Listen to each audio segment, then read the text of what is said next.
السلام علیکم ورحمۃ اللہ وبرکاتہ۔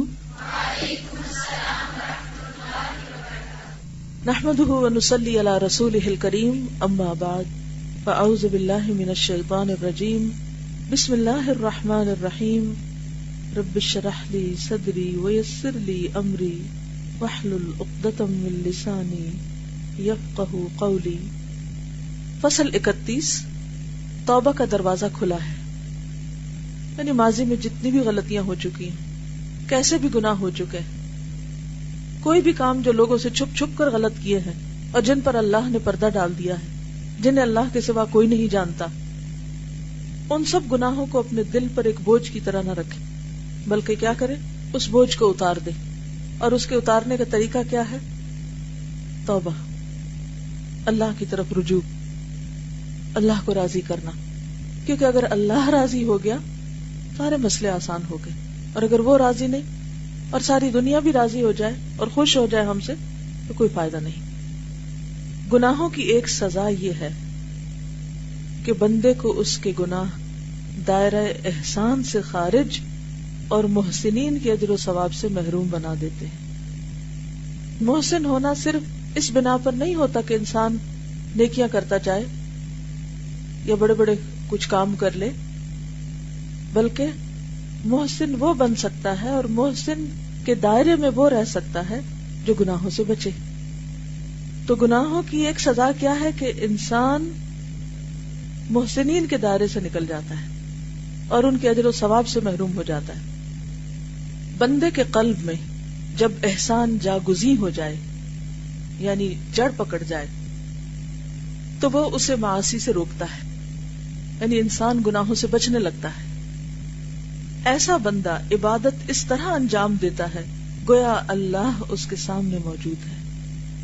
یہ حالت تب ہی ممکن ہے کہ بندے کے قلب میں ذکر الہی ہو۔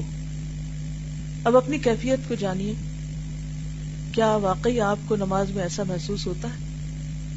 اور اگر نہیں تو یہ کرائیٹیریا ہے اس پہچان کا کہ آپ محسنین میں سے ہیں یا نہیں۔ واقعی آپ کے دل میں اللہ کی یاد ہے یا نہیں؟ کیونکہ اگر اللہ کی یاد ہی نہیں دل میں تو نماز میں کیا یاد آتا ہے؟ پھر وہی جو یاد ہوتے ہیں، دنیا کے کام، لوگ، باتیں۔ اور اگر ہر چیز سے بڑھ کر اللہ سے محبت ہو اور اللہ کی یاد غالب ہو تو نماز میں بھی کون یاد آئے گا؟ اللہ۔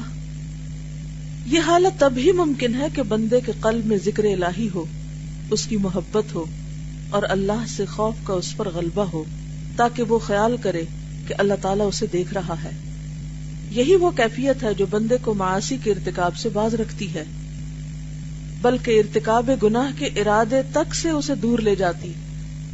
یعنی جب یہ کیفیت ہوتی ہے اللہ کی یاد کی تو پھر انسان کا دل گناہ کرنے کو کرتا ہی نہیں۔ کوئی بندہ جب دائرہ احسان سے خارج ہو جائے تو اپنے رفقائے خصوصی، یعنی خاص دوست، ساتھی اور اللہ کے کامل ترین بندوں کی رفاقت اور تائید سے محروم ہو جاتا ہے۔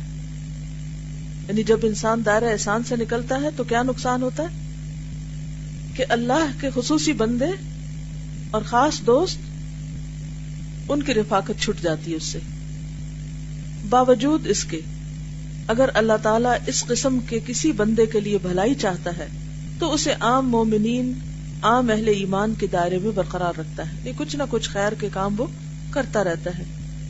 تاہم بندہ گناہوں سے احتراز نہیں کرتا تو اللہ تعالیٰ بالآخر اسے عام اہل ایمان کے دائرے سے بھی خارج کر دیتا ہے، وہاں سے بھی آؤٹ۔ اس کو کیسے سمجھیں گے؟ مثلا کوئی شخص کسی کمپنی میں کام کرتا ہے یا کسی حکومت میں کام کرتا ہے، تو اس میں کچھ لوگ ہوتے ہیں نا جو کور گروپ میں ہوتے ہیں، لیکن اگر وہ اس کوالٹی کا کام نہ کرے جو کسی کور گروپ کی ضرورت ہے تو عام طور پر کیا ہوتا ہے، پھر وہ دوسرے رینک میں چلا جاتا ہے اور بعض اوقات اس سے بھی باہر چلا جاتا ہے۔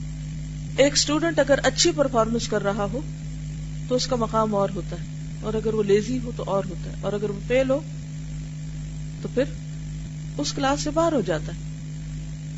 جیسا کہ حدیث نبوی میں آیا ہے، لا یزنی الزانی حین یزنی وہو مؤمن ولا يشرب الخمر حين يشربها وهو مؤمن ولا يسرق السارق حين يسرق وهو مؤمن ولا ينهب نهبة ذات شرف يرفع إليه الناس فيها أبصارهم حين ينتهبها وهو مؤمن.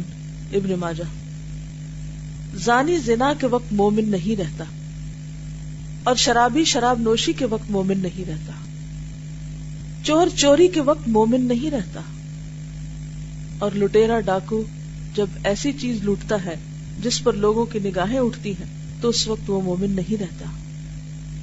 پس اے اللہ کے بندو، اپنے آپ کو گناہوں سے بچاؤ، توبہ کرو کہ توبہ کا دروازہ اب بھی کھلا ہوا ہے. ان حرکتوں سے باز آ جاؤ. اور اگر انسان ان چیزوں کو نہیں چھوڑ سکتا، ان گناہوں کو نہیں چھوڑتا، تو پھر کتنے دن تک وہ یہ سب کچھ کر سکتا ہے؟ بالآخر تو اسے کہاں پہنچنا ہے؟ اللہ کے پاس، جو اس کا حساب لینے کے لیے کافی ہے. اس لیے کسی بھی قیمت پر، کسی بھی طرح کی کوشش کر کے انسان اپنی بری عادتوں سے باہر آئے. سب سے زیادہ اجر و ثواب ہی اس عمل پر ہوتا ہے جو زیادہ مشکل کے ساتھ کیا جائے. جس کام کے کرنے میں مشکل زیادہ ہوتی ہے اس کام پر اجر بھی زیادہ ہوتا ہے.